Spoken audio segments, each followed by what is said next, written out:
I'm here tonight with Jeremiah Prophett. What role of music did you grow up with? Oh, wow. There's so much. Both my parents played guitar and sang. So they would do John Prine and Carpenters, Dan Fogelberg, a lot of that music. My grandfather was a harmonica player. And before he went to World War II, he played harmonica on a local radio show. And my aunt was into musical theater. So she did plays and more on that line of music. So growing up, I had all of that coming in at one time. It was very, very broad. And that's probably why now there's really not a genre of music that I don't like. So I listen to it all. Do you prefer listening to music or creating it? Creating. That's an easy one. I have this thing that I hear melody in everything, and it's hard to explain. But take, for instance, sitting in a restaurant and the plates hitting a table and people eating with a fork and the conversations. I can hear that in melody. It's just hard to convey that melody into song because of the way it hits me. It's really tough to explain. Would you agree that it is very important to learn, study, and understand the old music and history? History, definitely. Definitely. I'm kind of mixed on if you should learn all the technique and everything about time signatures and the construction of music, because there's music and then there's music. Like there's studying Grateful Dead songs, and then there's being at a Grateful Dead show and feeling how it affects you. There's learning how to play a G chord and being able to play it and play it effectively. And then it's totally different when you're playing a G chord and you're totally lost into the chord. And it's a part of what you're doing at the moment. It's a spiritual experience. So if you get too bogged down with what you're taught, you can miss the creative part of feeling that experience happening. It's very important to me. We're going to play your track James Dean style. I don't.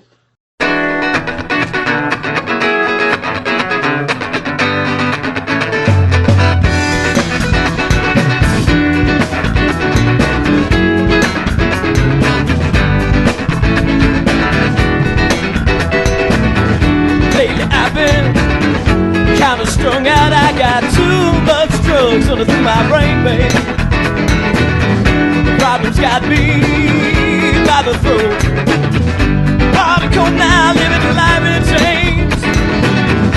Answer me this little question, Lord said. Now why on me? Doctor tells me to take a rest. All I wanna take is another drink. I don't want to fade out, no, I'm gonna crash and burn James Dean style. Said 100 miles an hour, we're going down that freeway living life. 100 miles an hour, child, this time it ain't gonna take too long. No.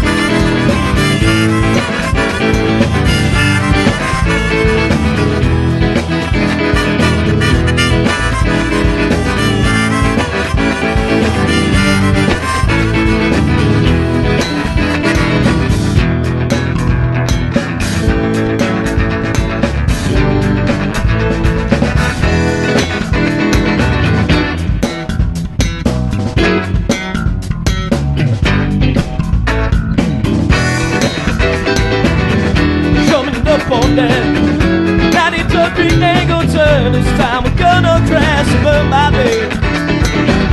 I need to stop, and you know that my brakes say do not work, Lord, but I'm flying high now anyway.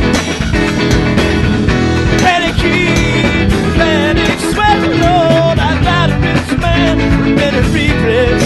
Yes, I did say 100 miles an hour, child, we're going down that freeway, living large. 100 miles an hour, baby, this time it ain't gonna take too long. No, no, no, no, no, no, no.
So we've got Jeremy Arbogast playing drums on that. We called him Lil A at the time. We had Friar Ross playing bass, Ross Duvall. He's now a bartender in Kentucky. To Deacon Smith, Adrian Parasol playing lead guitar. We had Bill Howard doing harmonies, but he really didn't have a part on that song. The Reverend Bill Howard of the Judy Chops. And then that's the song I wrote when I was 14 years old. Wow. Coming from a guitar chord and a scale that really got me started playing, that was taught to me by a guitarist named Gib Droll from the Virginia Beach area.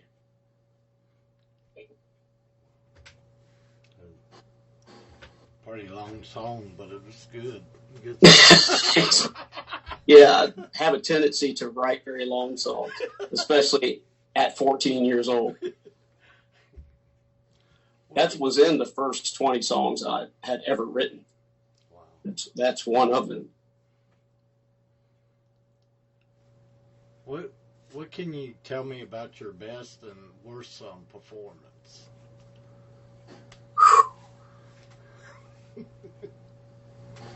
It is so hard to tell you what my best performance is. I mean, what I get back from people digging the music and enjoying and having a good time is kind of the same every time. And there's nothing that can match that feeling of giving a gift of music that you don't really ask for, but you just kind of get anyway. And being able to give that away like it's intended to be giving it away. I mean, the feeling you get from that is beyond anything you can really put into words, like I was saying before.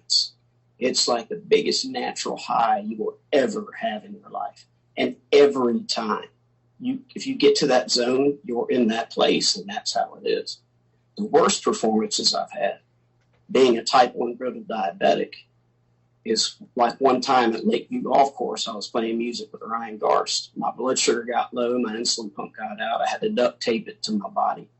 That was pretty rough. Skyline Drive, in the middle of the show, I dropped and had a seizure. Those are pretty bad shows, you know. And Brett Michaels, he's a type 1 diabetic as well. I wish they would talk about that stuff more. because there's a lot more of that in the music industry than just sex, drugs, and rock and roll, as we call it. So. What's next for you? More songs. I mean, I realized when I went to my first Neil Young concert with Chris Howdy-Shell, and he has a band. They're pretty good down in Harrisonburg, and they too are he's a very theatrical guy, really good with personalities and pulling people in. We went to a Neil Young concert, and when Neil Young opened the show with that first guitar riff of Hey, Hey, My, My, there was something inside of me that clicked and said, this is what I'm going to do for the rest of my life. And I've gotten off on different paths. I had to recover from that coma that I had and learn how to play again. I've always known that this is what I'm here to do. And when I say that, that involves reaching out and being there for people and making sure that people move towards the spiritual path that they need to be on, or they want to be on, or that they're walking on. Being there for others to the best of my ability in the right time, the right place, doing the right thing. To me, I felt that, and that was all part of that when Neil Young played this first da da da da da da da da, and it just clicked. Chris was there; he could tell you what it was like. Where can people go and see your music, videos, and events? Well, my girlfriend has done a wonderful job with promoting me, and she has a Facebook site. I believe it's Jeremiah Prophett Music on Facebook. There should be some stuff that you can post. I think I put a website or a link to the Facebook thing on my Zoom profile, so you can go there and get that. I know that Ryan Garst and I, Prophett and Garst, are playing this weekend at Elkton Brewery Company. So we'll be there jamming some tunes. And you can go to my website and find out all the incredible work she's done of booking me shows and helping me out in that way. She is phenomenal at what she does. Like, I feel like a junior Ozzy Osbourne with his wife Sharon, who's like making everything happen. She's absolutely incredible.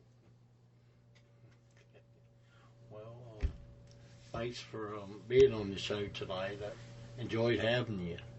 Oh, man, I'm very, very grateful for you asking me to pop in here tonight, because I've seen your show before, and I really admire the way you reach out to the local guys and the guys who are making it happen and giving some experience to help us go in the right path with that. It means a lot to us, man. Thank you.